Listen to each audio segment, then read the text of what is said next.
ভাই ওই শীতের মধ্যে রহসি সকাল থেকে বসে আছি, শীতও চলে গেল গা, এক মুহূর্তে 1 টাকার বউনি করতে পারলাম না ভাই, বুঝছেন কি যে করি।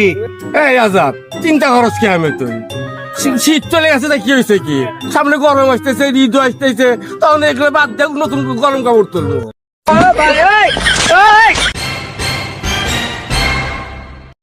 ভাই ওই শীতের মধ্যে প্রথম শীতের ভিতরে মনে করেন যে পোশাক গুলো নিচ্ছিলাম, বুঝছেন, আপনি দোকান থেকে নিচ্ছিলাম।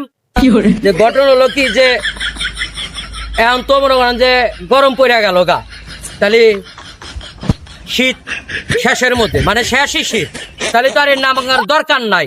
তাহলে ওই যে কয়টা দেওয়ানি কিনছিলাম আমি হিসাব করে থুছি, আপনি 650 টাকা দিয়ে এই মালগুলো আপনার কিনছিলাম। তাহলে এই 6 মাস পড়ছি আমি, তাহলে এই মালগুলো এখন ফেরত নেন, 650 টাকা আমাকে দিয়ে দেন, ঠিক আছে? আমি চলে যাই গা। আবার এর না মনে করেন যে আপনার ওই সামনের শীতের ভিতরে আবার যে শীত আসবো তখন আপনি ই করেন, এর না আমার কাছে বেচছেন, বুঝছেন?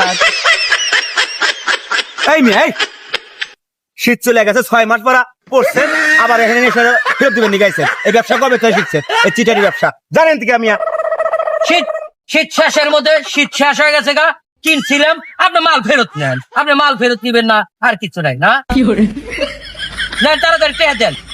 এই চাবি নামে আর খাবে যা। এই জন্যই তো শীত বেশি দিন থাকে না, 6 মাস। আমার 6 মাসেরই ব্যবসা, দান দেন দিকে।